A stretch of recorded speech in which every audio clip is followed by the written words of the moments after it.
episodes from the life of Saint John Bosco. In today's episode, I shall speak about the particular mission that God, in His infinite providence, intended to give to Saint John Bosco,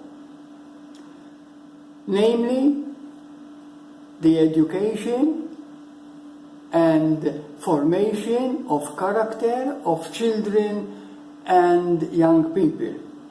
Of course, Saint John Bosco, as a priest, worked with all kinds of people, all types of people, people coming from all walks of life, of all ages. But his main activity, his main apostolate, dealt with children and the young. And we can say that all started practically when he was 9 years old. When he was 9, he had a dream. And in this dream, he saw himself in a field.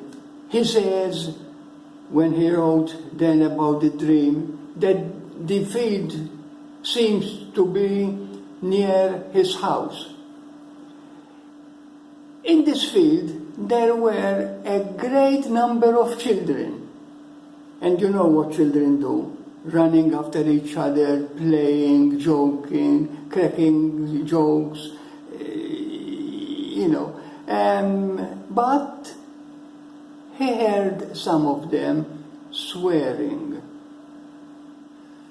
And he was very annoyed, and he wanted to stop them.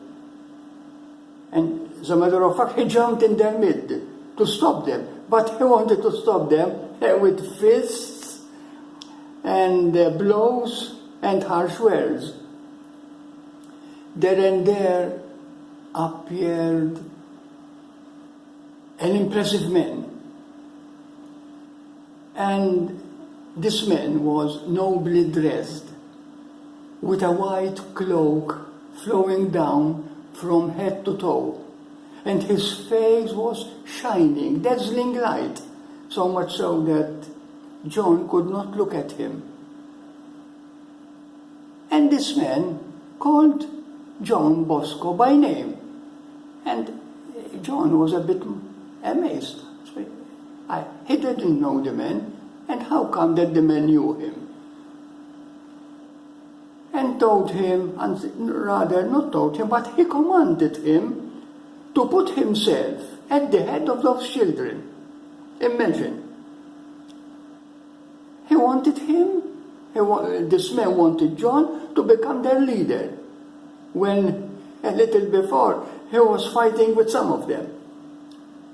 And then the man told him, John, not with fists and blows and harsh words, you will win these children over to you, but with meekness, gentleness, and love, you will win them. And he continued by saying that you need to teach them on the ugliness of sin and the beauty of virtue. At that moment, suddenly all the children stopped running about, fighting, swearing, and they all gathered together and moved towards this man. So we have the scene here. This man who was Jesus, this man, John Bosco, and a large crowd of children. And John told this man, I am only a poor boy and ignorant. I can't teach religion to these children. And the man told him, you will succeed to teach them. What you need is to succeed. You give importance to obedience and knowledge. And John was a bit confused again. He said, how can I acquire knowledge? And that man told him, I will give you a teacher under whose guidance you will be able to acquire knowledge, and without whose help all wisdom would become foolishness. John was a bit confused, especially because he didn't know who that man was, and asked him, who are you? And that man, who was Jesus, told him, I am the son of that woman that your mother taught you to greet 3 times a day. Here he is referring to the Angelus that we used to say 3 times a day, at 8 in the morning, at noon, and more or less about sunset. But John still was confused. And he said, well, my mother taught me not to go with people whom I don't know, without her permission. So who are you? Understood, so that I can tell her who you are. So after his second question about who he was, the man told him, not I, but my mother will tell you who I am. There and then, a majestic woman appeared near that man. She had a cloak over her, which seemed to be made of bright stars. That woman saw that John was confused and frightened, and she told him to move near her. She took his hand and told him to look back, to turn his head towards the children. But when he turned his head, he didn't see any children. They had all disappeared. And instead of children, he saw a great number of animals: dogs, cats, goats, bears, and other fierce animals. And the woman told him, this is going to be your work, your mission, to change these fierce animals into lambs. Then she told him to look back again, and he turned his gaze, and instead of all those fierce animals, he saw a large number of meek lambs, bleating, celebrating a feast in honor of that man and woman, in honor of Jesus and Mary. John started crying because he couldn't understand anything. And he told her, I am not understanding. I don't know what you mean by what you are saying, and but by what I am watching and seeing around me. And the woman told him, in due time, you will understand everything I am telling you. At that moment, some type of noise woke John up, and he realized that it was a dream.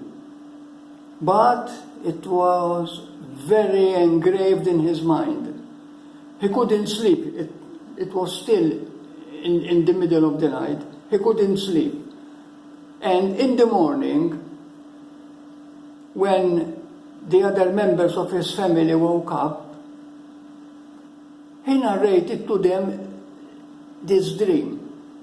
The members of the family were his mother, Mama Margarita, the grandmother, and 2 brothers, Antonio, Anthony, and Giuseppe, Joseph.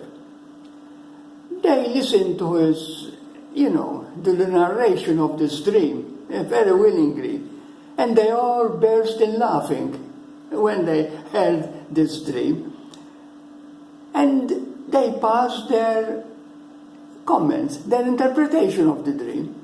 Joseph told him, probably you would become a shepherd of cows, sheep, goats. Antonio, who was not very friendly with him, told him, probably you would become the leader of a group of gangsters.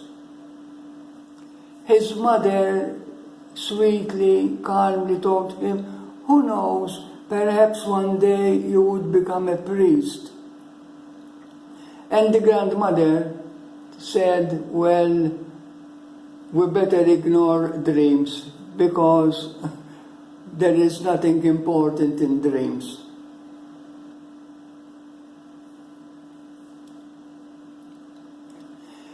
John Bosco did not tell anyone else later on about this dream, but still it was impressed in his mind, deeply in his mind, impressed.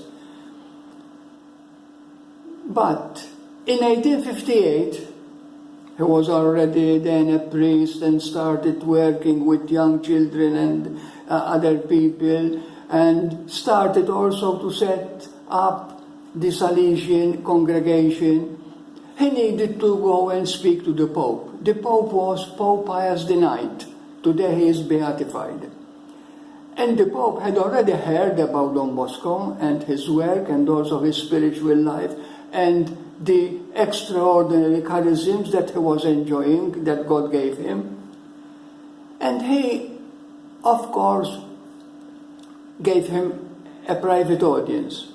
And Don Bosco intended primarily to speak of the setting up of the Salesian Society, where he had a number of priests who will continue and spread the work he was doing. But the Pope wanted more, not just about the Salesian Society, but also about his spiritual life and everything that dealt with his relation, his close relationship with God. And here it was practically the first time since he was young that he narrated the dream he had at the age of 9. And the Pope told him to write everything that he had told him. And he told him why. The reason was because he saw in what John Bosco had narrated to him a great encouragement for the members of the Salesian Society. From this episode, we see that God has a plan for each one of us. It's important that we, like Saint John Bosco, be faithful to this plan and fulfill God's word faithfully for the glory of God, and to become also intimate friends of Jesus